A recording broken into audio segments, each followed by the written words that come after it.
বাংলাদেশের শারিয়া ল অর্থাৎ শারিয়া আইন উনি বাস্তবায়ন করবেন না, এটা আমাদের জন্য খুব বেপর্দা বেহায়া এক নারী উঠে বলতেছে আমাদের আমির সাহেব বলছে ওরা ক্ষমতায় গেলে শরিয়া আইন পাশ করবে না, এজন্য আমি আমার নেতাকে সাপোর্ট করি, আমি এই দলকে সাপোর্ট করি, আপনারাও সাপোর্ট করুন। যারা আকিমউদ্দিনকে উঠায় দিতে চায়, শরিয়া বিরোধী আইন পাশ করার চেষ্টা করে, শরিয়া আইন মানে কোরআনের আইন, যারা টুপি মাথায় দিয়া ইসলামের ব্যানার লাগাইয়া বলে যে আমরা ক্ষমতায় গেলে শরিয়া আইন বাস্তবায়ন করব না, প্রচলিত আইন দিয়া দেশ চালাবো, তারা কখনো ইসলামের বন্ধু হতে পারে না, ইসলামের চিরশত্রু।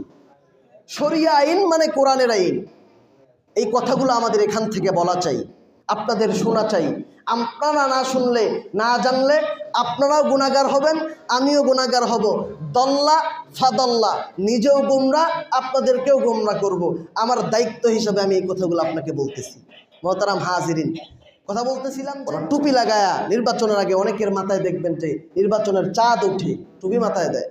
আল্লাহ আমাদের হেফাজত করুক সকলে। বড় কেন বললেন শরিয়া চাই না? ওনারা বললো যে প্রচলিত আইনে আমরা দেশ চালাবো, এটা তো একেবারেই সম্ভব না। প্রচলিত আইনে যদি দেশ চালান তাহলে অন্য দলগুলোও তো যেমন আপনারাও তেমন, তাহলে ইসলামের দোহাই দেন কেন? কোরআনের দোহাই দেন কেন? কোরআনকে পুঁজি করে, ইসলামকে পুঁজি করে এই সমস্ত এই সাধারণ মানুষগুলোর ঈমান নষ্ট করেন না মেহেরবানি করে। আপনি যত বড় ইসলামী দলের হন আর যাই হন, গণতন্ত্র হারাম। গণতন্ত্র দ্বারা কোনো দিন ইসলাম প্রতিষ্ঠিত হবে না, এটা স্পষ্ট কথা।